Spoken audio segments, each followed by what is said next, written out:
And now, podcasting from the sun-scorched desert Southwest, weighing in at a combined total of 340 pounds, Brad Winchester, Tyler McDowell-Blanken, are Gimmick Infringement.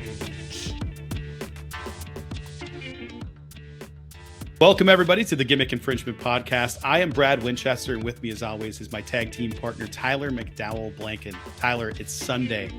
We've seen a lot of each other this week. We have a lot of things in store for our listeners this week as well. How are you doing today? I'm so glad to be here, Brad. You're right. We have seen a lot of each other, but for great reasons. It's a big month for GI, and I'm just so happy to be here with you. How are you doing? How's the weekend? How's fall break been? Give us all the details. I'm deeply, deeply saddened to learn that it is the last day of my fall break. I have spent almost no time doing anything school related, so that's been great. But I've also found myself busy every day, putting in work for GI, putting in work for side projects, doing stuff around the house, still managing to not be able to go and do things as much as I would have liked to with the fam. We got to spend some really quality time. We went to Apple Annie's. We went apple picking. Yes. We have an absurd amount of apples. So if anybody has ideas what to do with all of these apples, please let me know, because there's no way we're going to just eat them by themselves at any point. So apple I'm trying pie, to find. is this an apple pie family? It's an apple pie family, but I'm also thinking, like, what else could we do? Can we just bake them? Can we do something canning wise? I have a couple of cans and lids. I could probably never use the pressure cooker for the canning purposes, but willing to give it a go. There's a lot of things that could be done here, but I would say we have like 40 apples in the kitchen right now. Get out of here. Yeah, it was that's a surplus. Yeah, it's a lot. Like way more than we'll be able to eat before they start becoming questionable. And then we're already like peak ripeness on that vine. A lot of the ones that were up there were rotten because it's just the end of the season. That's just kind of how it goes. Yeah. Or they had I learned that they don't get worms. It's a type of moth larva when they bore the little holes in the side of the apples, which they look like worms because they're larvae, but it's gross. So picking through them and finding ones that hadn't already been eaten partially or were already bad on the tree was a little bit difficult. But the Granny Smiths were holding strong. So we have a lot of Granny Smith apples and several pink ladies. Oh, fantastic. I'm a big fan. That's wonderful, man. I'm so happy that, like you said, every day you were doing something. I know you put in so much work for the pod, which I'm excited for our audience to see and hear soon enough. But I'm really happy that you got quality time in with Jess and Freya. And I'm sure the weather by you was hopefully absolutely gorgeous this past week. It's still kind of toasty here, but this weekend, man, we got rain. We got just really refreshing mornings and evenings. And I'm glad you spent some time outside. And I know you put in so much work in the office, or as I say, the GI Command Center, but I'm glad you spent some time outside and of course, spending it with Freya and Jess. Yeah, we spent some time together. The weather has been great here. It's been hot. Don't get me wrong. It's cloudy. It's overcast. We get a little bit of rain, and it's like, it's like 80 between 80 and 85, and it's beautiful. So and then the weather passes and the sun comes out and it's 95 and sunny, and it's brutal because now it's humid as well. So it kind of came in waves. This morning, pretty humid in the house. We had the doors open though and the windows open. Yeah, and I love that. Yes, me too. That's the best. October in Arizona is undefeated, Tyler. I love it out here. And you're a quarter of the way done with the school year. I know there's that Sunday, not dread, but I think we all feel that the Sunday scaries. Whether we're a teacher, whether we're whatever we do for a job, we all wish the weekend were a little bit longer. But man, you're a quarter of the way done with the school year, which is exciting. Yeah, I'm pumped. I cannot wait to get to the next break and then the break after that. We live and die by the breaks this quarter, but I think second quarter is probably my favorite time of the school year because it's building off the beginning. Kids are kind of settled in now. Now we can really get into things, and we have all these little breaks along the way that make it a lot easier, I think, to just have natural breaks. It's not great for everybody. Not everybody likes the time with the family. And having that time off sometimes isn't good, but for me, I love it. I can't wait for it. It just feels hopeful, and it goes into all the holidays at the end of the year, and then we get 2 weeks off. And yeah, I love this time of year, man. Like, I'm really, really, really looking forward to getting back. I'm also not looking forward to getting back at the same time, because it means less time away from, unfortunately, a lot of time on the screen here, but it's less time on here doing this. There will be, for those of you still with us in the beginning and haven't skipped ahead to a different chapter yet, there will be some updates to the GI website coming. I don't know when, probably within the next week. And Tyler and I have some goodies. We have started a new podcast. Tyler, you want to tell them a little bit about it? Yeah. Thank you for that, Brad. I would love to. So we have started Peelcast, a reflection and analysis. Perhaps you can call it an exploration into director Jordan Peele's filmography, his legacy. We go into so much. So it's a 4-part series. We were joined by great friend and special guest Jabari Davis, formerly of 19 Media Group, now of iHeartRadio. And Brad, it was just an absolute blast, man. You and I had been texting, talking about this idea for months and months, and to see it finally come to fruition, to see the work that you put in on the tech side, on the art side. I'm just so excited for our audience to finally be able to hear and watch what we created. Yeah, I can't wait to get into that. I can't wait to see what people think of it, get the feedback, and hopefully it leads to more eps down the road.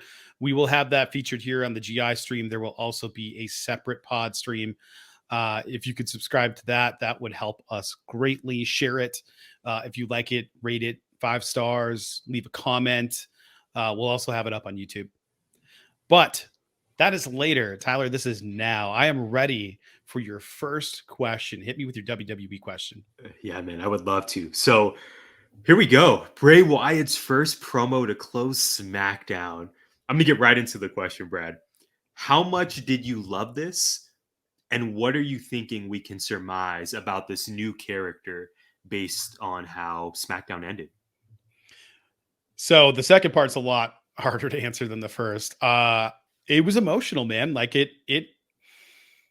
so much of what he said resonated with me. About the way that things have been, about my self-doubt, all of those things, that I think it really hit home. And to see this huge, larger than life, like he's literally enormous. Plus he's this larger than life character who is very strong.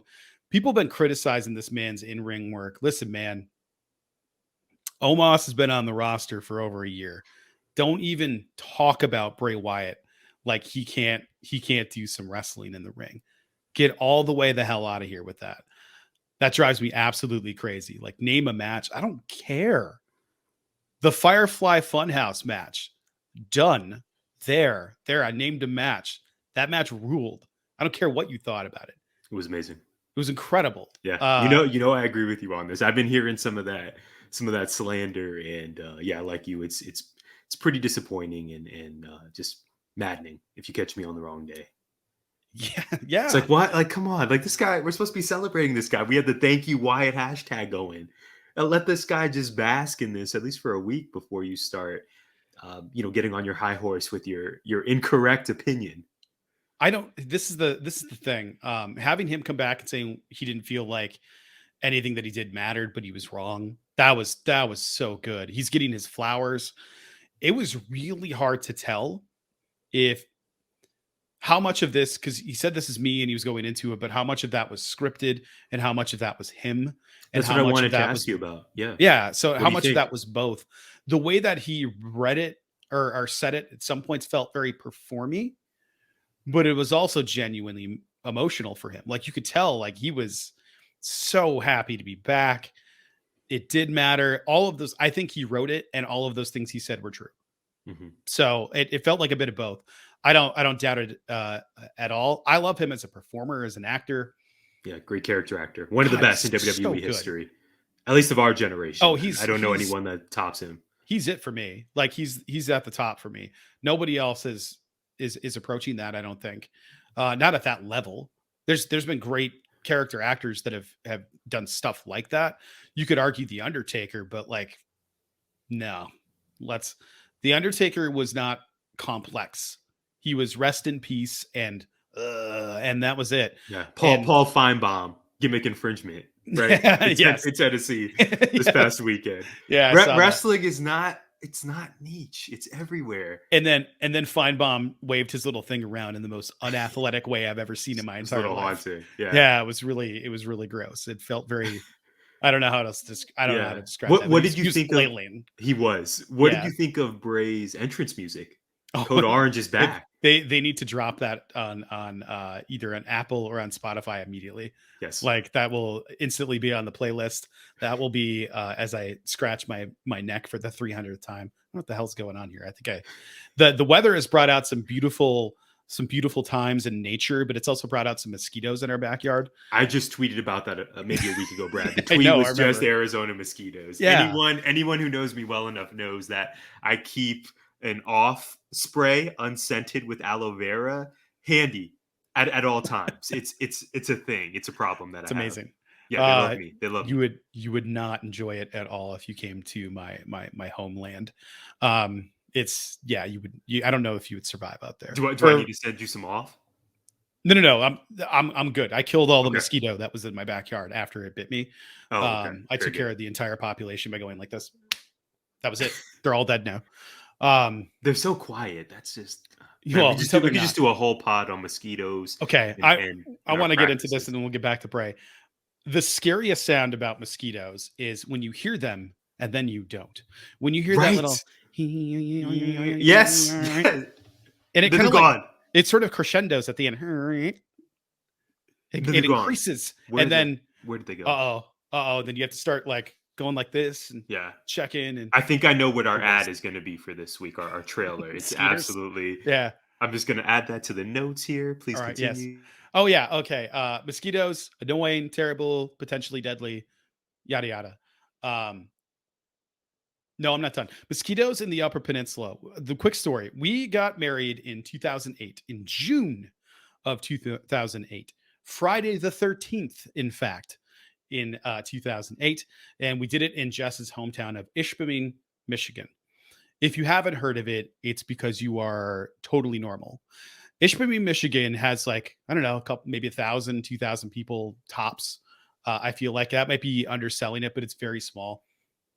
And then we went to an even smaller place, Michigami, which has a little lake, an inland lake. It's beautiful up there, and a tiny eroded mountain. All the mountains up there are small because they're all glacially eroded mountains. So they've been around a long time. Some of the oldest mountains in existence, but they've all been flattened over the eons. And we went to Mount Shasta, and below Mount Shasta is an ice cave.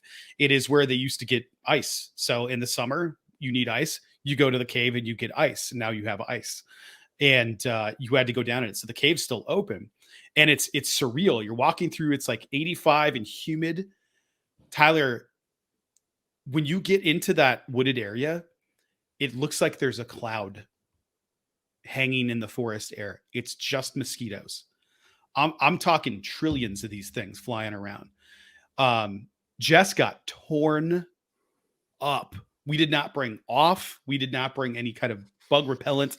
There was no 100% DEET, which, by the way, when I worked in sporting goods, the 100% DEET package opened up one time and melted through the plastic. I digress. We walked to the ice caves, and there's sort of a layer. It tunnels off and drops like that, almost like a valley, and then it just goes down into the cave, and then the mountain kind of keeps going up behind it. It's legitimately a cave. When you start walking down into it, you get to a point where the ground is about your head level and all the mosquitoes stop. It's like a cold air mosquito barrier. Like you can see them just above you flying around trying to eat you, but they're like, I'm not going down there. It's too cold. This is absolutely wild. Yeah, it was a bit of a respite. So you walk down into the ice cave and down there. Yeah, sure as shit. Middle of June, just ice all over down there. Wow. Yeah, really cool. But then the hike back with one of Jess's aunts came out there, 87 or something years old. We're like, one slip and it's done. The mosquitoes will take her. Um, we got back. But no comment on that one. Okay. Jess's elbows look like hamburger meat. Like she had easily 100 bites on her arms and her elbows. When we got to the car in the parking lot, I had a picture. I don't know what happened to it. I can't find it anywhere. I'm not going to go back to 2008 to look. But there was we snapped a picture of our hood, and the hood was just caked with mosquitoes that have just landed there. It's absolutely terrifying, absolutely surreal. And that's not accounting for the wood ticks, man. Like there's also like you get back and you're checking your armpits, you're in the mirror in the back, you have to check your groin. Those little things just burrow their heads under your skin. And the only way to get them out is to really either coax them out with fire or rubbing alcohol, because they hate both of those things, or pull them. And if you pull them, they're taking something with. And that has happened to me on a couple of occasions where I've panicked in the shower, felt them back there and just pulled. The last time I did it, I pulled and there was a good like 1/8 inch chunk of skin hanging out of this thing's face. Dreadful, man. Dreadful. I saw the blood going down into the drain. It is a house of horrors. I was going to say, forest up there. Is this our new segment? Scary stories or House of Horrors? GI's absolutely. House of Horrors. That absolutely foul. That sounds like just not a good time whatsoever. I am going to avoid this at all costs. Ticks. So Tyler, this is the thing. Everybody's always like, why would you want to live in Arizona? You got spiders, you got scorpions, you got snakes. My friend, there's also snakes up there. There are also spiders up there. Yes, far fewer of them can harm you in the ways they can out here. But I also see far fewer bugs out here. Like the things that are everywhere out in Arizona are moths. There are effing moths everywhere. And then if you come out at twilight, you get hit with the same level of gnats, of those little flies, as you do in the Upper Peninsula. No difference. Here's the big difference. You motherfuckers got snow this weekend. Yes. You know what I got? 85 and cloudy is what I got. No shoveling needed. Yes, absolutely. So I love it here. But that is a house of horrors up there. But what's not is Bray Wyatt's fun house. Even though it probably is now, given all the cobwebs. I don't know what to do with this character yet. I don't know. It's Uncle something. Did you catch the name? It's Uncle Howdy. Uncle Howdy, which is creepy. That's a good and creepy name. I don't know what they're going to do with this. If it's the Wyatt 6, absolutely seems like the 6 personas of Bray Wyatt, which is what I kind of thought initially. Yeah, you did call that. Rather than having a faction, which still could happen. But yeah, because we saw the Wyatt logo behind Liv Morgan. We saw the report that Bo Dallas might be making his way back. So maybe, I don't know, Brad. Maybe we're not ready to write off the faction idea yet. But I agree with you that to me it does seem more 6th iteration of his character. And I'm okay with that. And I'm also okay with the faction. If Bray isn't wrestling in the faction, that's probably better for the faction, because he is like one of those wrestler manager characters that does a bit of both, that can get everybody over just by being him. And I'm here for that. I think the Uncle Howdy character is probably going to be the one that haunts him with all of his other characters. I don't know if he will be Uncle Howdy or it'll be an alternate persona a la The Fiend.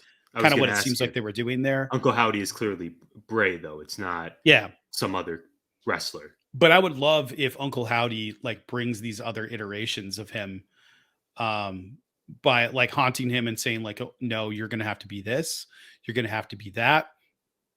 I don't know. Like if Uncle Howdy is like, no, you're going to let him in or something for a match. And then the Fiend comes out for a match. I think that would rule. I think if he comes back as cult leader Bray for a while, I think that could be really cool. Or a conflicted persona between all of those things, trying to figure out who he is. I'm just here for whatever he has in store, because obviously there's a lot of thought put into this. Obviously he has a plan, and I think Triple H and creative are going to let him run with it. So I'm pumped to see. SmackDown is must see television. Tyler, we also got Rey Mysterio on SmackDown again, which just felt right. So yeah, all kinds of things good happening here with Bray Wyatt. What are your thoughts?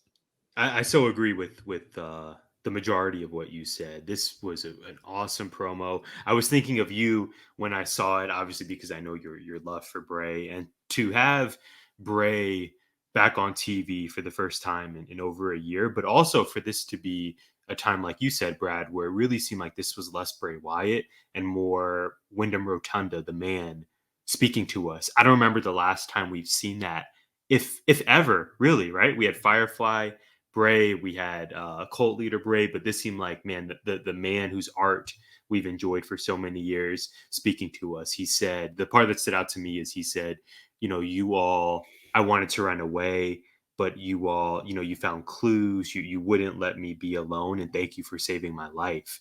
Yes. So as you said, some of it seemed like, okay, well, is he in his performance mode? But when he was dropping lines like that and reflecting on losing two people that were very close to him, yeah, it was just like, wow, we're really seeing the layers pull back and seeing this guy who is just being so vulnerable with us right now. I loved it so much. And like you, SmackDown has now become must see, especially with Roman not being there every week. The fact that we have the bloodline, the fact that we have, Ronda Rousey as champ, even though she doesn't necessarily move the needle for me. And now we're adding Bray. I'm really excited for SmackDown to hopefully get back to being what it was a year or two ago, which was two of the best hours of wrestling television every single week. Totally agree with you, man. So Bray Wyatt returned, man. The biggest return in WWE happened Friday night. We've been waiting for this for a long time, and it did not disappointment. What do you hope to see from LA Knight on the main roster? Man, I love LA Knight, as I know you do. So I don't think he's going to be in the main event picture necessarily as a main event title challenger. Maybe a one-off, like him versus Roman would be really fun.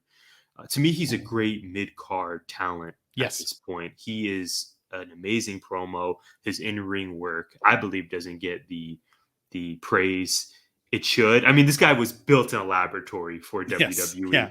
After this Maximum Male Models feud, I would love to see him in the mid-card scene. So ideally for the Intercontinental Championship, I think he would be perfect there. He can be in 6-man matches occasionally that could close the show. Mm-hmm. I think he would rule on the live circuit, right? The house show circuit.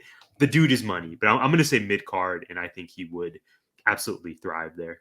How about you? I totally agree with you. Okay, let's go. I can see him eventually getting past that, but sure. He has, I'm not going to equate the two because they're not the same thing, but like he has the same kind of look presence of a Chris Masters, where I don't know that he should be elevated all the way to the top because I think he's going to get eaten by like all the monsters that already live up there. But they can obviously build whoever they want. And like you said, he was built in a lab for WWE. This dude has all of the WWE qualities. I pop for every time. It's going back to his Impact days. Yeah. Oh my God. It's still over. He's great. He's charismatic. He's great on the stick. He has an incredible look. His in-ring work is awesome. Absolutely overlooked, especially for a guy that big. Tyler, my second part of this question, because I wanted to get there, was, do you think that turning him heel right away was the right move? Yeah, dude was over coming out. I was gonna say, he's so talented that I know he can make either work. Was it the right move? No, I would prefer him to be a babyface for a long time, mostly selfishly because I love the guy. But he's so talented though that I think, one, he can just make it work, and two, under Triple H's regime, given how LA Knight was used in NXT, specifically in that feud against Cameron Grimes, I actually really enjoyed that over the $1 Million belt. I thought that was an entertaining feud. They got a lot of mileage out of it. They did some out of the ring segments. I think under a Triple H led SmackDown, that LA Knight as a heel could work. I don't want him a heel yet, but I have hope that he has the requisite skills that you laid out to make this work. What do you think though? Do you want a babyface a little bit longer like I do? Yeah, but I was thinking about it too. Is like I want him to be a babyface. I don't think he can be. Who are the SmackDown heels? Because right now it's Imperium, Bloodline, kinda. What do you got after Legato? that? Legato? They're all factions. Yeah. But Squashed Hit Row, by the way, which what a yeah, precipitous downfall for Hit Row. I know. I don't I love was thinking that. the same thing. I just outside of them, like, who's LA Knight going to feud with if not baby faces? There's just so many baby faces in SmackDown. Exactly. Roman is a heel, but he's not a heel. Jay is a heel. Jimmy's not a heel. They're in the same tag team together. Sammy's not a heel. They're all supposed to be. Solo Shades of Grey. Mm-hmm. I think he's a heel, but it's hard to tell. They're all supposed to be heels, but nobody cares. We don't care. They're the Bloodline. They're Shades of Grey. Gunther's a heel. Do you want to see LA Knight versus Kaiser?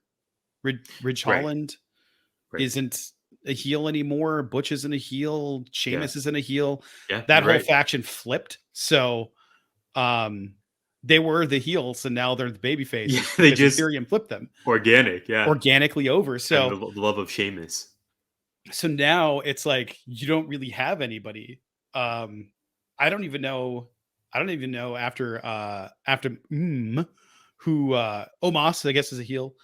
I guess LA Knight and Braun maybe later. I don't really know who his first feud's going to be with. Is Elias coming back? Is Elias going to Raw though? I think he's going to Raw. He's going to Raw, correct? Yeah. So, well, I think they're similar in terms of where we would place Elias and LA Knight on the card. Yeah, I think they're very similar in terms of what Elias will probably do on Mondays and what LA Knight will do on Fridays. And their characters, just in terms of, are they babyface, are they heel, or are they a heel who gets cheered? I think they're really similar. Actually, I don't know if you intended for that comp, but if you did, major kudos. I was like, that would be a natural way to. Those two feuding or those two teaming would be a feud absolutely would be really good. And to move my pop screen here as I hit it for the fifth time. Couldn't you see LA as a potential match for Pat McAfee if and when Pat comes back? Oh, absolutely, of course. Wouldn't that be the perfect matchup, right? Wouldn't that be the perfect? Yeah, I don't want to see McAfee versus Corbin part 4. Yeah, I would love to see LA versus McAfee McAfee's gone for a while, right? But yeah, well, at least for the college football season, and who knows if he'll be back after that.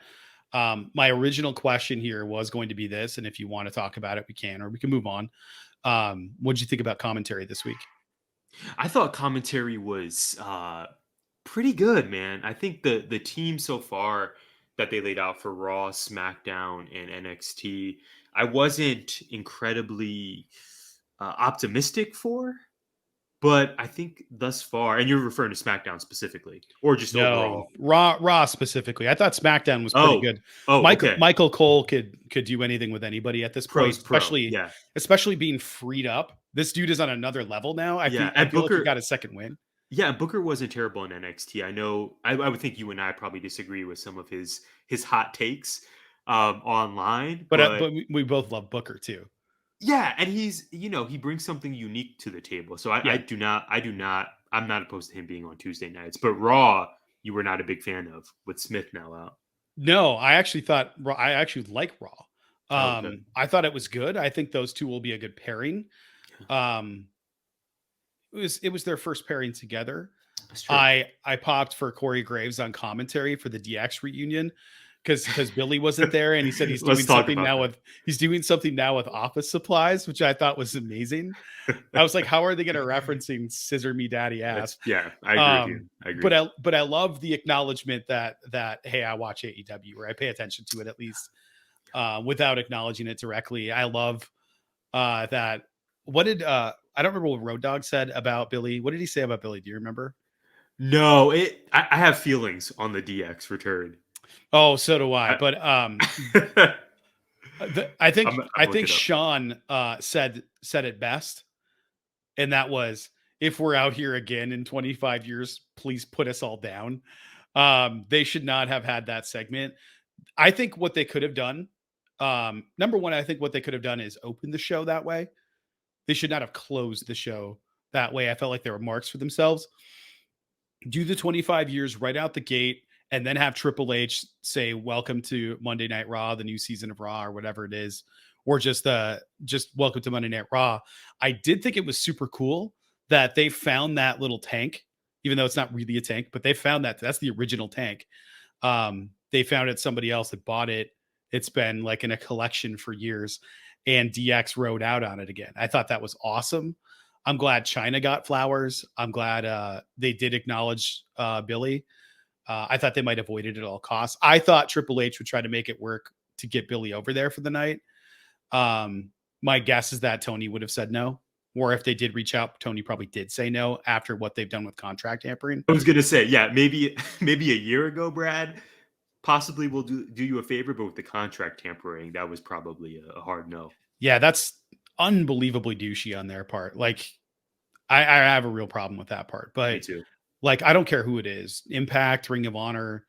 Well, I guess Ring of Honor, AEW are the same goddamn show now, but like, just leave it alone. Like, they're under contract. Just leave it alone. Yeah. Anyway. I mean, I so agree with you. I was looking this up really quickly, and I didn't see Road Dogg's comment or quote from the show, but he did tweet, which I did not realize after the show. He said, I survived, and for a minute it was touch and go. We missed you at Real Billy Gunn. Yes. Yeah, I saw that one too. I also saw like that was an absolute shoot where I think it was Triple H said, like, hang on, I gotta catch my breath.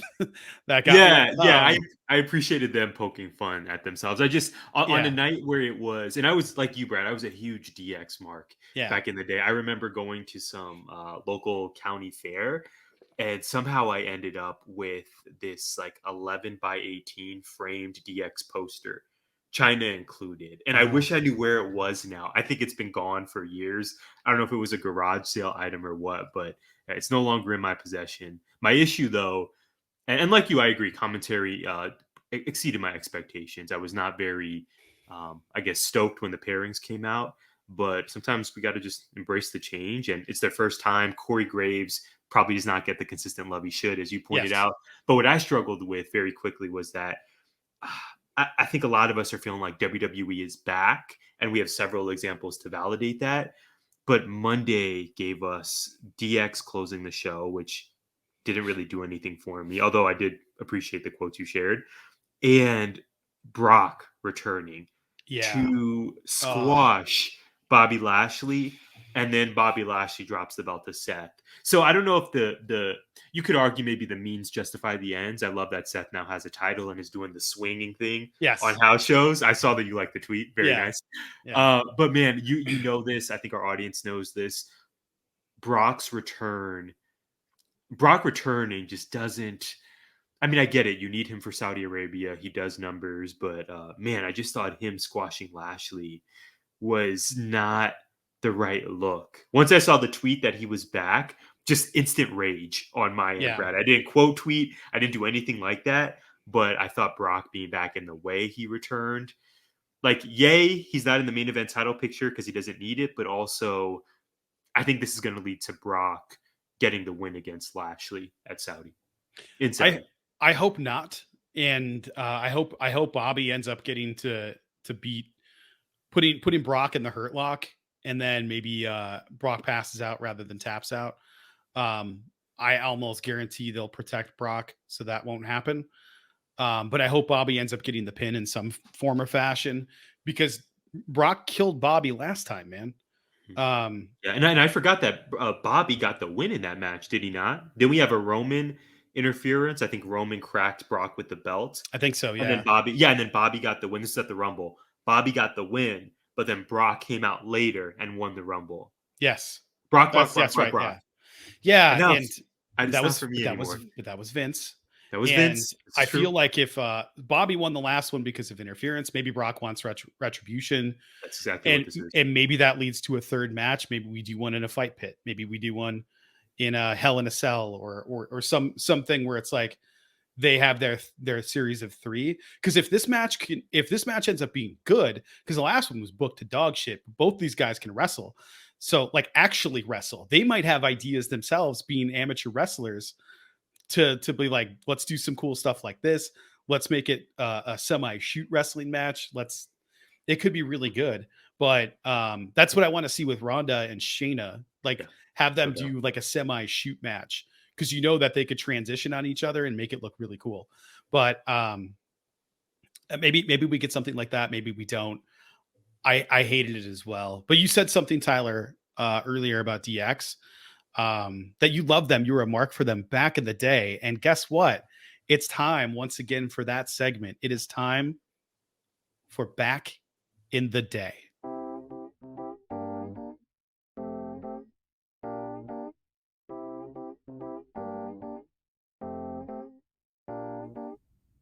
And now it's time to get old school. Prepare yourselves for Back in the Day. Brad, I'm so excited for this. We brought this segment back. Terrible pun. I don't remember the last time we had Back in the Day, but It's been a while. It's been a minute, but I texted you after seeing the exchange between Ricochet and the new SmackDown wrestler, Rey Mysterio, this past week. It was a really awesome 4-way number 1 contenders match for the IC title. Rey Mysterio, it's pretty hilarious, Brad. I saw this point being made online that Rey Mysterio effectively left Raw because he didn't want to punch his son or wrestle his son.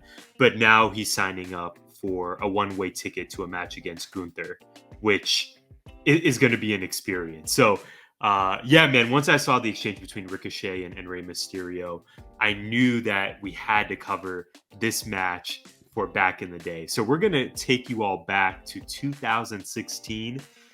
Simpler times in many ways. This was from Lucha Underground. This was Ultima Lucha Part 2. Prince Puma, now who we know as Ricochet, but with the mask on. Prince Puma versus Rey Mysterio. Brad, I sent you this link. I have so much love for Lucha Underground. I know they did some not great things contract-wise, it turned out, with their talents, but the product back then had me so intrigued. Intrigued enough that I was trying to figure out how to get the El Rey network, which was as difficult as trying to watch Impact. Do you remember when Impact was on like Destination America and then Axis, and it was just very Impact-like. I just could never get El Rey, but I would go to YouTube to watch what I missed every week. So just some quick background, then I want to hear your thoughts. There was a really good storyline here. The story was that Rey Mysterio discovered Prince Puma in California, Prince Puma being billed from Boyle Heights, Rey Mysterio from San Diego, of course. And then Conan, a fixture on the weekly Lucha Underground product, became Prince Puma's trainer and effectively manager. So this match was an absolute 619 versus 323, San Diego versus Boyle Heights. I love that we got a babyface versus babyface match, Brad. I love when we can get these matchups of it's not just a babyface versus a heel, but we get two people in the ring who we equally want to cheer for. I have some notes of so many spots I popped for. There was a Northern Light suplex from Puma into a vertical suplex onto Rey. We saw that on SmackDown, so it's kind of a nod, I think, to those of us who were following the guys in 2016. The finish was Rey hitting a 619 off the top rope onto Puma, which looked so impressive. There were gnarly bumps. Prince Puma missed a 630. I noticed that Ricochet doesn't do the 630 anymore, which I'm not mad at because that must really hurt, especially when your opponent moves out. When your opponent moves out of the way. So yeah, man, there were so many great spots in this match. I have a follow-up question or two for you, but first I want to pass it to you, Brad. Lucha Underground, what did you think of this match? What do you think of the overall presentation of Lucha Underground? It's dark, it's gritty. Did this match do it for you? Oh yeah, in all honesty, I think I've only seen one Lucha Underground match, and it was also Prince Puma. I don't remember who it was against. I think it was maybe against Matanza, Jeff Cobb. Yeah, it might have been that. I think so. Texas Chainsaw gear. Yeah. So I was just looking at one of the cards here. Let me see if I can reopen it. Oh, stacked cards. Good God. Great women's division as well too, which does get a lot of credit. Thunder Rosa, Sexy Star, Ivelisse. It was was this 2? Ultimate Lucha 2? It was, yeah. So I was looking at Ultimate Lucha 3, and the card for it was you're right. It was Ivelisse versus Katrina. No, don't care about that. Dante Fox versus Killshot. Taya versus Sexy Star. Sexy Star, yes. I don't know who Sexy Star is. I don't know if that's I don't know if that's somebody else. I'm gonna have to look at No. No. MMA background. Not someone that you would know. Okay. Not someone that I knew. Not somebody that's currently doing stuff in Joshi Pro. Exactly. Okay. She's Sexy Star is in AAA and is kind of around. Yeah, doing great things. El Dragon Azteca Jr. versus Matanza Cueto. Let's see who else. And then I saw Brian Cage. I didn't realize Cage was there. Mil Muertes and Jeremiah Crane. I forgot about Jeremiah Crane. And then Ray Phoenix versus Marty the Moth Martinez. Right. So good. Tell you guys a simpler time. Yeah. Pentagon Dark. And it was Son of Havoc. I don't know where I know Son of Havoc from, but I definitely know who that person is. And then we have Johnny Mundo versus Prince Puma, which I thought was great. So I was trying to find the card. I was actually looking for graphics, and I saw this card. I was like, holy shit, this looks incredible. It was amazing. First of all, some of my favorite wrestling every week. First of all, the way that it was shot, incredible. Like, I love the way it was shot. It wasn't just the lighting, which played a huge role in it, where it just felt intimate and gritty and dark. It was the Steadicam on the outside and the use of it being in really specific and purposeful, rather than 400 Kevin Dunn cuts in 2 seconds. It felt like the way that WWE should be shooting things, but with like a much different tone. So I absolutely loved it. I thought this match was great. The finish of this match, holy bleep, dude. There were so many counters to the 619. Yes. And I do feel like they spent way too long on the top rope. Yeah. Countering. Did Puma had him in the Razor's Edge, and Mysterio fought him off. And that was like 3/4 of the way through that spot. Yeah. It took way too long to get down from the damn rope. But it was great. You could tell that Puma really appreciates and respects Mysterio, and there was a lot of homage to him. And I think putting Mysterio over, but making Puma look like $1 million and an absolute star. Yes. And the selling from Puma. Oh, always great. When Rey finally hit the 619 onto Puma, the sell of that launched Puma the shot back about 8 feet. Yes. But it was amazing. I can't remember if it was a Hurricane Rana or a DDT where Puma planted on his forehead. Yes, I think it may have been. Yeah, well, there was the Poison Rana, and then there was a DDT as well. Probably both is my answer. Oh my god! Like, right? I can't even find this match, folks. I wanted to use folks on purpose today. It was a goal of mine, so I'm so happy I did. Shout out to Bobby Fish getting no reaction in the Impact Zone. Find this match is totally worth your time. I just want to ask you, and you already know this, but our audience may not. This was how I first discovered Ricochet, was his work as Prince Puma in Lucha Underground, and it just made me so happy to see him. Obviously, I love what he's doing now and getting consistent TV time, especially since Triple H returned. But seeing Puma as a main event draw, seeing the work he did, it was just it made me feel incredibly euphoric. So shout out to him. And I wanted to ask you, finally, this is funny because you asked me about commentary a few minutes ago. What did you think of Matt Striker and Vampiro? I know Striker isn't for everyone, but I think that combo really worked in Lucha Underground. I liked it. I wasn't really familiar with either of them as a commentary team. At the end, when Striker was kind of sending everybody home, and it went to both of them talking, I squinted. I was like, until he said his name, I was like, is that Colt Cabana? I couldn't figure it out. It was like for a second, I absolutely thought that. I was like, I think Striker's a New York guy, Cabana Chicago, but no, I totally I heard the accent after. That was what tipped me off. He's like, I'm Matt Striker, and then he said something. I was like, all right, that's New York. As soon as he said it, like, because it was like Matt Striker, and it was anyway. I really enjoyed it. I thought they were great. I didn't think anything of it. I thought they were a good team. I always wonder when it's on a show like that if the commentary is going to be any good, because sometimes it's like you get a GCW commentary team, or you get something that's just totally fine with putting over unprotected chair shots or ragdolling people's heads off the mat when they're 5 times the size of the person. I saw that on We saw some truly atrocious wrestling this weekend. And probably from really talented people, but like, man, just protect each other so you have a career. But I thought commentary in this case was really good. Yeah, love both of these guys. My two favorite guys of since I've been watching wrestling. This just made me so happy to circle back the hands of time, or take back the hands of time, but then also to see them getting some shine on SmackDown. That was awesome. Yeah. So Brad, I am I am so excited to ask you this question. We're on to our AEW portion. This was such a big week for Orange Cassidy. I did not know that I needed him with gold as much as I do, but he finally defeated Pac. He is our new AEW All-Atlantic champion. And here is my question for you. It's a little wordy, so bear with me. Brad, Orange Cassidy finally conquered Pac. He has gold. The four pillars of AEW have been established for quite some time. We have MJF, Darby Allin, Sammy Guevara, and Jungle Boy. One may even add Britt Baker to that group. If you were to ask a fan who is on the Mount Rushmore of the company 3 years in, you would probably hear responses like Chris Jericho, Jon Moxley, Hangman Page. That match is going to absolutely hump this week, by the way. Yeah. You would even get responses back to MJF. He's a pillar and he's on the Mount Rushmore. But here's my question.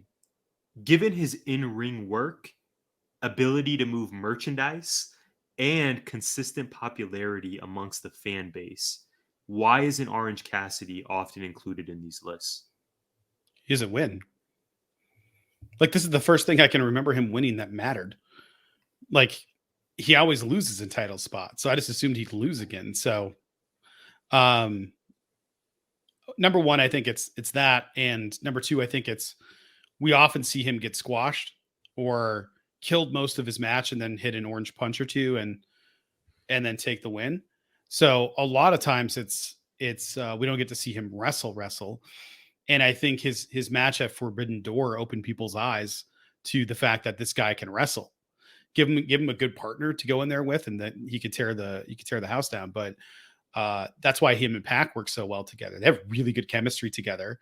And Pac probably loves working with him, I would imagine. And also makes everybody believe he hates his guts. So I've always liked their matches together. They've always been good. They've always been entertaining from the first time they locked up. So for Orange Cassidy not to be in the conversation, I just imagine it's because they booked him into losses too many times. Yeah, that can be, in my mind, that's the only answer, right? Is how he's been presented. He hasn't had perhaps that signature win yet. In his debut at Revolution from years ago, Pac beat him, right? It's kind of ironic that now we're here. You brought up Forbidden Door. I know you have that beautiful poster hanging in your classroom. He lost to Will Ospreay. Absolute match of the year candidate, but like you said, he took the L. So yeah, man, I think it has to be. To me, this past week was just a reminder that, man, this guy is so unique. And in my estimation, is one of the faces of AEW. I just want him, this may be unfair because it's just different characters, but I want him to be thought of in that conversation with some of the heavy hitters on the AEW roster. Part of me wonders if the reason he's not in these conversations and these lists is because he has a comedy gimmick. And I don't know that we've had other comedy wrestlers who have been seen amongst, the main event acts, if you will. But I think the man's in-ring work is excellent. He has to be one of the top merch sellers. I'm just a huge fan of the guy. We got Orange Confetti, Brad. It was, I thought, the perfect way to end a really fun episode in Toronto. Sean Spears is back, by the way, which I'm not going to include him anywhere in the episode that I have planned, but so glad he's doing the 10 gimmick. Yeah. I thought there was a lot to be happy with from this Toronto Dynamite, and just the perfect way to close the show was with OC holding gold. Yeah, I thought the Dynamite was great. I thought it's really hard for me to separate the two, because like Rampage is the last thing we get to taste before the weekend. And as Daddy want to taste what you want to know, what makes Daddy Magic's nipples hard. I can't believe that's like the third or fourth time he's done it. Why is that his catchphrase? The compilation. Yeah. And Daniel, I don't want to take your point away about Rampage. Daniel Garcia turning. I think I called that last week, Brad. For some reason, my spidey senses were tingling that he was going to cost Danielson the match. I don't think that's the right move for him to turn back to being heel, but I just want to pat myself on the back. I don't even care if he was heel. I thought maybe he took Danielson out and then was going to take out Jericho too and be like, I don't need like anybody. A lone wolf. And just be like, I'm great on my own. I don't need anybody. And I'd respect that. Be happy for that. Like that would rule, but he didn't. Now he's doing this dumb Yaz thing again. It's stupid. Like it's absolutely terrible. But I thought Dynamite was great. I thought Spears returning was great. I like that he's doing the 10 thing, the perfect 10. But I also miss his old music and his old entrance. It ruled so hard. It was the best entrance in AEW. That's true. So you're not wrong. So even though that's his heel persona, that's the chairman and not the perfect 10. I get it. But every once in a while, I hope they dust that off and bring it out because it's the absolute best entrance in AEW. Did you see his promo after the show? I did. And that was great because I was wondering why he would be gone. I just figured it was because MJF was out because they never really closed off that storyline. And I guess they sort of did. And you got the entire Pinnacle there. And now MJF is sort of a shades of gray person, not totally heel. Right. I absolutely love it. The heels were the inner circle this whole time. So sometimes what happens is AEW will do something really, really right where they'll go, oh, we acknowledge this person's over, so let's push them as being a babyface. And sometimes they straight up do what they did with Daniel Garcia, which is this dude's over with the crowd right now, and we're going to bring him back to being a heel. Why? All you're doing is undoing all the goodwill that you built up. It's not going to be easy to get that back now. I kind of even want to see Daniel Garcia now. Like, and it's not even in a good way. Like, I don't want to see that. That's gross. Wow. That's a bold statement.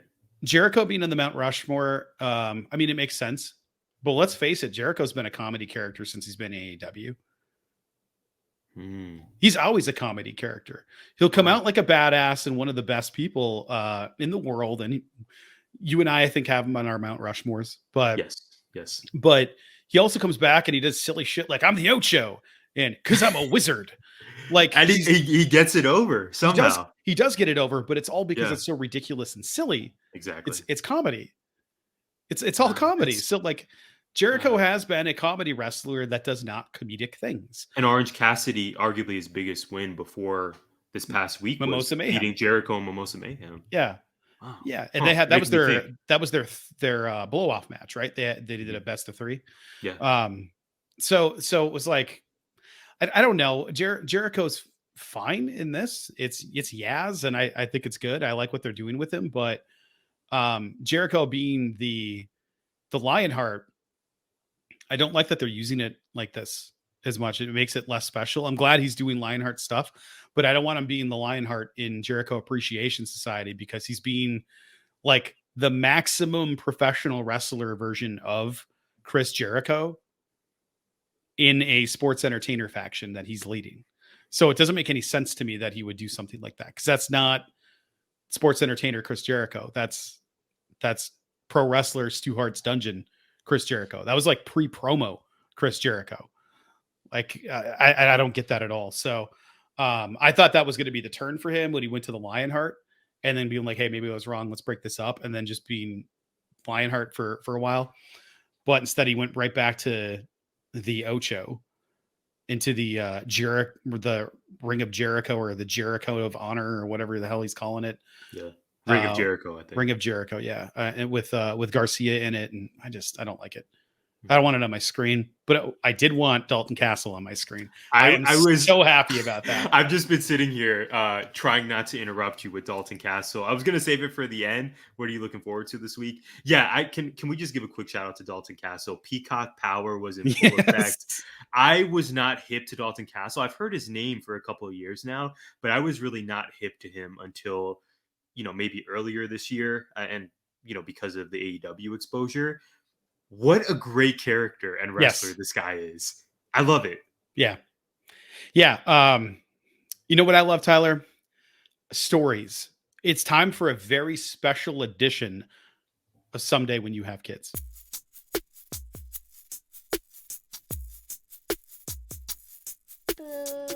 And now it's time for I'm crazy. Someday Someday When You Have Kids. you're crazy. So this week I thought I'd do something a little bit different because Freya started telling scary stories, and they are doozies. So rather than sitting here and telling you something about parenting, I will tell you about this. Being a parent is an absolute joy because every once in a while you'll get something that's just an absolute gut-busting gold mine of content, especially at this age where they just want to tell you stories. Freya at some point will tell me about her labs, and hopefully I'll get that recorded so you can hear about all of her secret labs all over the house. I'm not allowed to know about them, but maybe she'll tell us if we record it.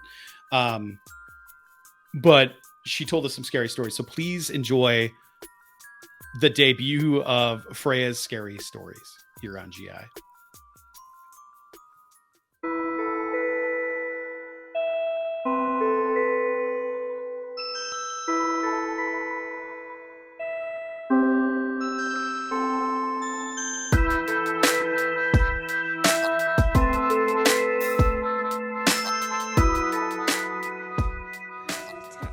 There's a spooky haunted house, and it was haunted with a ghost inside.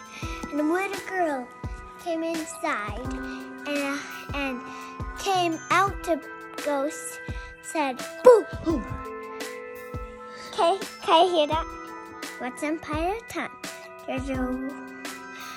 there was a dicer haunting the haunted house, and the dicer guards it for a long time.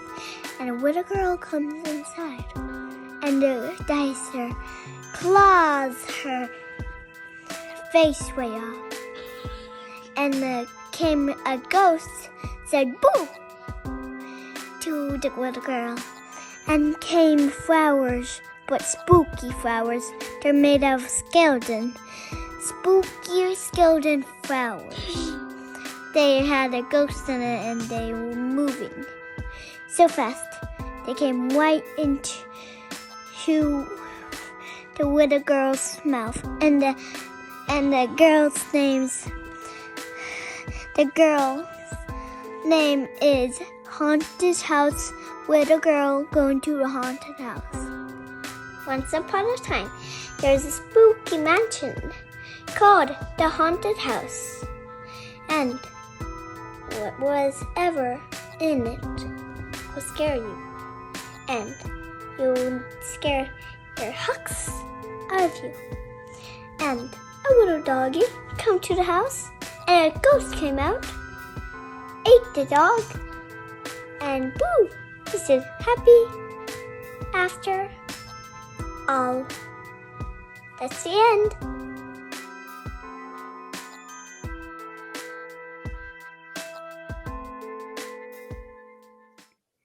Okay, Tyler, I think it's time for my AEW question. I'm ready. Let's go. Okay, I got a lot written down here. The main event of Rampage and the Yaz segment in general was a way to showcase all sorts of ROH stuff. At this point, it can be argued that Rampage is just ROH. Samoa Joe, Chris Jericho, Daniel Garcia, Mercedes Martinez, who has been injured, and FTR are all ROH champions. I'll say that again. Samoa Joe, Chris Jericho, Daniel Garcia, Mercedes Martinez, and FTR are all current ROH champions. Moxley, Jade, Tony, The Acclaimed, Orange Cassidy, Death Triangle, and Wardlow are all champions. I'm going to read off all of those champions one more time. Samoa Joe, Chris Jericho, Daniel Garcia, Mercedes Martinez, FTR, Moxley, Jade, Tony, Acclaimed, Orange Cassidy, Death Triangle, and Wardlow. Some of those are tag teams. Some of those are trios. There's also a 6-man tag champion team that showed up this week. Good Lord. Imagine you are in Tony Khan's position. What would you do differently if you owned Ring of Honor and had nowhere to go with it as well? My first thought is, I'm going to say this, but I'm not sure I love it.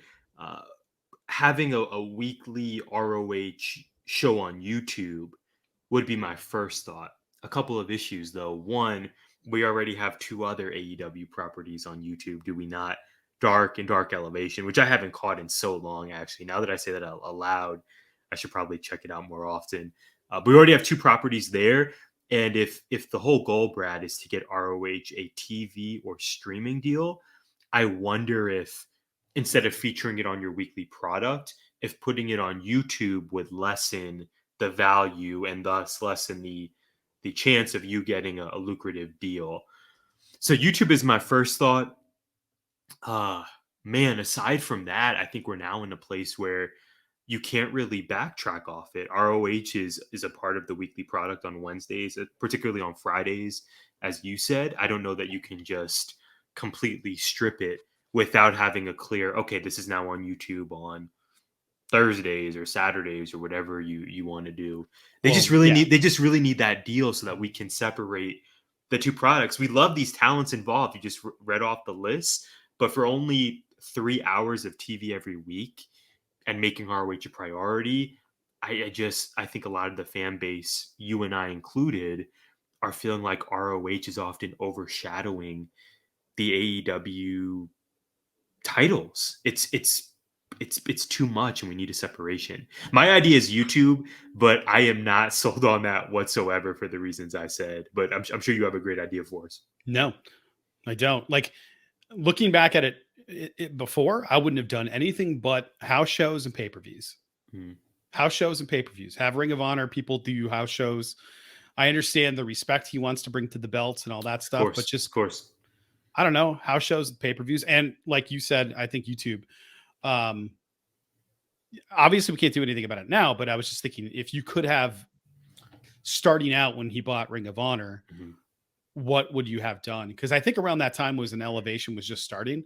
I would have just made Elevation the Ring of Honor show. Why not? Yeah, I mean, I would be more inclined to tune in weekly to that if they were to switch. I don't know why we still need two dark YouTube series. No, I agree with that. So if you have Ring of Honor be something that happens only on YouTube, and I know he's trying to build toward a Ring of Honor pay-per-view and stuff, but it's like, dude, you don't even have Miro on our screens. It's effing Miro. I'm glad Brian Cage is getting time. I'm glad he's had a heck of a month. I do think he's a good talent in the ring. I popped for Spears calling him a charisma vacuum. Because that's gimmick infringement. It is gimmick infringement. You've been using that term for years. Yes. Ever since I've known you. Yes, I have. I did not invent it though, so I can't take credit. I don't know who did. I don't even know where I heard it, but he is a charisma vacuum, and I get that. But he's also an absolute hoss. I don't know if you saw him in Triple Mania. I don't remember who it was, but he did somebody over the top ropes. I don't remember if it was Vikingo or if it was somebody else, but he stood on their calves and then slingshotted him.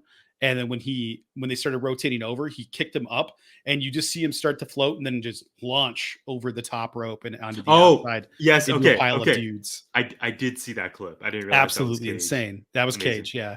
Wow. Yeah. So I thought that was pretty cool. I think that's great. I also think he's perfect for Ring of Honor.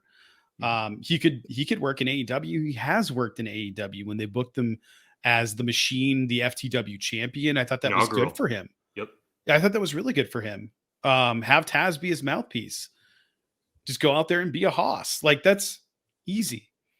Now he's talking, and it's Brian Cage talking. It's fine. It's not bad. It's Bobby Fish in the Impact Zone. Mm-hmm. Yeah, it's not.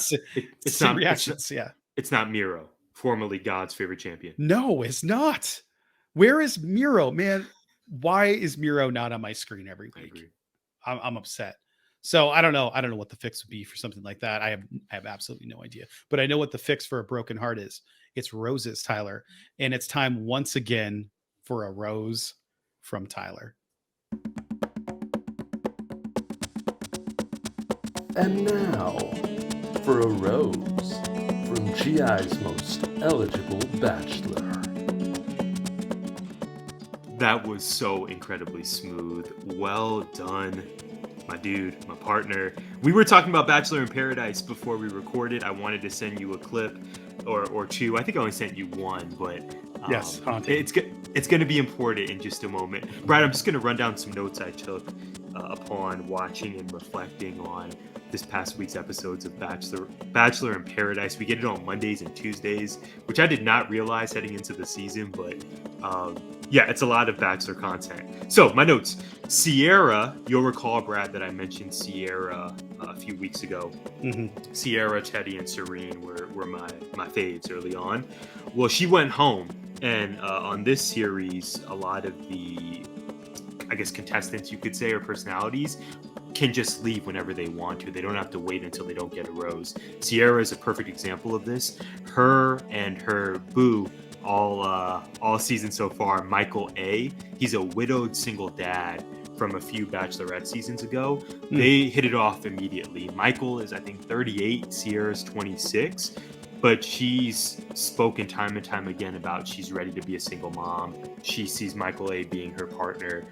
But they had a conversation this past week, Brad, in which Michael confessed that essentially he is still not ready. So this was his issue going back to when he was on The Bachelorette. He confessed to Katie that, hey, I really like you. This is like final 5 or final 6. So you like me too, clearly, but I'm just not ready. I'm still grieving from the loss of my former wife. So totally respect that, right? I completely understand. Couldn't even imagine. Now, fast forward to all this time, and he pulled the same thing on Sierra. So Michael A. turned heel. We are not happy with him. Sierra could do better, Brad. Rodney is a fan favorite. He's living his best life. Justin is another dude who's involved in a love triangle with Genevieve and Aaron, but he's off to the side. Genevieve and Aaron are a thing. Serene looks good. And finally, Brad, Jacob and Jill had a very interesting, provocative, oily date. These are two of the sort of social butterflies on the men and women's side of things. And I sent you this clip because I wanted you to see that these two are absolutely not going to last. But they had this date where they were with a shaman. And so they had to put oil on, they had to hold hands, and then they also had to strip naked, which was a choice. And so after removing their clothes, they were like back to back, and then the shaman asked them to turn around and face each other and lock eyes. And it just got me thinking, Brad, this is all so absurd, and I love your facial reaction right now. It's completely absurd. I am still not enjoying this as much as the traditional series. It's just a little too much for me, but I'm dedicated to our audience. I want to pass it to you quickly. I'm thinking of the dates that I've been on, and nothing like any of what we're seeing here. I don't know what your sort of like wildest date story is, but this is just kind of a lot to take in. Again, I don't think it's going to last, but it made for fine TV. My wildest date, I don't even know that I have one, man. It's just either dinner or coffee or movie theater. None of this oily shaman business. So I sent you the clip, man. I will close with hearing your thoughts. I think you agree with me. You're not sold yet. I'm not going to get you to watch this, but you would agree with me that the absurdity just continues climbing on the show. Ladies and gentlemen, there was howling in the clip. Literal howling at the moon. Tyler's not lying about this. There was howling in this clip. It was bizarre. No, I've never had a date like that. I'm glad. You don't have to tell me. No, my wildest dates weren't wild. They were normal. Dinner, coffee, theater, maybe a long walk, just hanging out, just playing a board game, doing something. There's always doing something. It was never doing that. Holy hell. It's a little much. Yeah, it's wild. Like, I could even say, like, friend dates. Like, hanging out with friends and going and do something were never that wild. Yeah. Not ever. No. So, yeah, it was gross. Like, well, it was really strange. Gross is the operative word. I'll finish here, Brad. You sent me a clip of, I think the movie is Violent Night. Yeah. That comes out. What's the actor's name? The dude from Stranger Things? David Harbour. You're a big fan. I have really only seen him in Stranger Things. And John Leguizamo, to be honest with you. And John, thank you. Yes. Love that dude. And you're super stoked for this film. I was a little less stoked, but you called me out appropriately because I dedicated 4 hours to watching this this nonsense this past week, and I can guarantee this Violent Night movie that you put me onto is absolutely going to be worth more of an investment than Bachelor in Paradise. But the premise is that this Violent Night, it's David Harbour playing Santa, and he is essentially like fighting the bad guys, right? That's the premise of it in a very entertaining, Christmassy way. He's delivering presents to a good girl, and that house happens to have been invaded by some terrorists looking for some money inside of a vault, and Santa helps fight back the terrorists. And there's like the attempted stab going into Santa's sack and coming out with a stabbed present, killing a dude with a plugged in Christmas light. Just all of it is so absurd. What did he say? God, he had so many one-liners in the trailer. Sure. Yeah, it's one of those. I cannot wait. And then like what do you give the bad guys? It's like, well, I give him coal as he's stuffing a grenade down a guy's pants. Maybe I need to watch the trailer again. I have to look. And he turns around to watch the guy blow up. Like, it's just so stupid and amazing, and I cannot wait for this film. I cannot wait for this. I think, in fairness to you, I need to go back. I may have been doing something and like had the trailer on next to me because I don't remember the cold line. So I'm gonna go back, and I think you've already convinced me and probably the majority of our audience that this is a film we need to see. Does it come out November, December? Yeah, November. It felt like pro wrestling. Like, honestly, it like there's parts of it. David Harbour Santa Claus feels like maximum pro wrestler gimmick. Like the cheesy one-liners, the way he talks to people, like all of it is so good. It's so absurd. Like I can absolutely see him beating Mick Foley's ass in a boiler room. Yeah, and the sounds that would emanate, the sounds from Foley getting beat up or throwing a punch. Yes, just, you sold me. I love it so much. I'm here for it. Maybe not theater commitment for me yet, but definitely streaming when it comes out. I got you. This is a yes for me. You changed my mind. We are going opening night, I believe. Really? Jess is in. Roadhouse, opening night, drinks. Wow. Gonna be amazing. Jess is in. Let's go. Oh, I gave it to her and she was like, We're going opening night, right? She's like, oh yeah. So hell yes. Can't wait. This is why you two are goals. Absolutely. Already planning on figuring out babysitting. I can't even wait for this. This is gonna be amazing. We'd love to see it. Tyler. Speaking of things we love to see, Brad, we've reached this point. Yes. I was buying time as I pulled up the doc because I was like, what the hell are we doing next? I can't remember. That's right. So Brad, in terms of what we're looking forward to this week, we usually start with me. So I guess we'll just continue that flow. Few notes for you. A couple of evening events at the Shoot Job promoting the college. So 2 high school visits. It's college and career night season. I don't know if Miranda's had theirs yet, but I was at one last week, and then I have 2 this week, Tuesday and Thursday evening. So luckily not Wednesday. I lied. Dynamite is Tuesday this week. It is Tuesday, yes. Okay. Well, I was going to say, luckily it's not on Wednesday, but that does not matter at all. Okay. I'm going to miss AEW Live for this event, but that'll be okay. I will catch it as soon as I can. The NBA is back. Mavs are at the Suns on Wednesday. I'm still scarred from Game 7, but let's hope Phoenix pulls out a victory. And then we are in the thick of the MLB playoffs. As we record this, the Yankees are down 2-1 to the Cleveland Guardians in the series.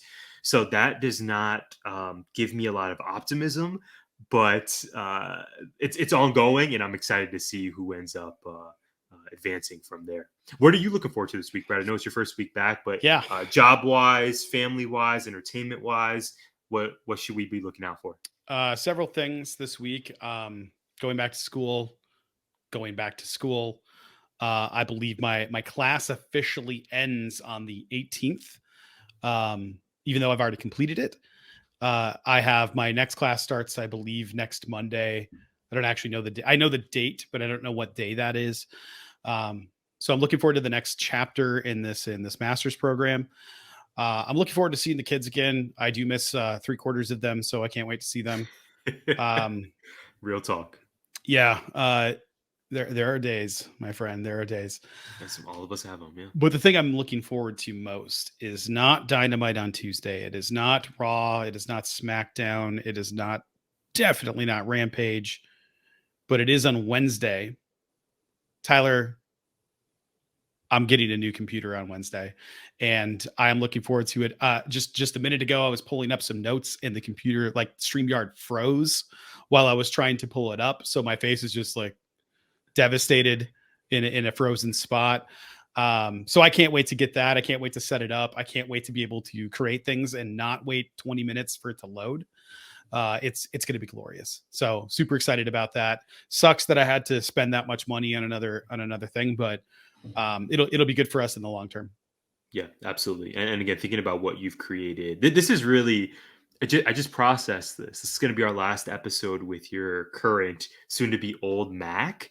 This is kind of the end of an era. Somehow you've created this magic using your Mac that, like you've alluded to, has caused several issues in the past that hopefully we can laugh about it now, but I would imagine on your end, it's just been incredibly frustrating.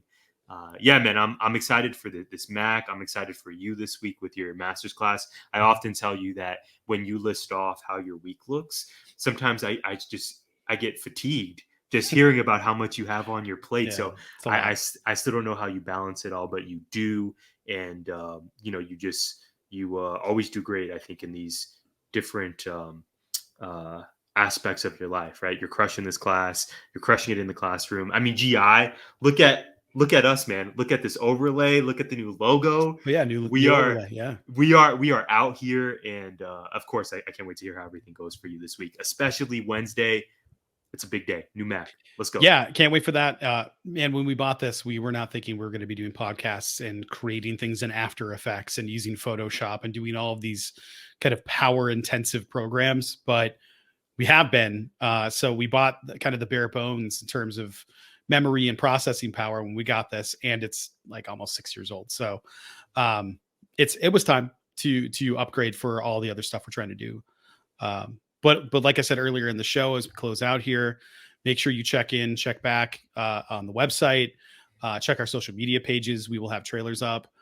We will have postings up on Tuesday morning or sooner if we can get something together here.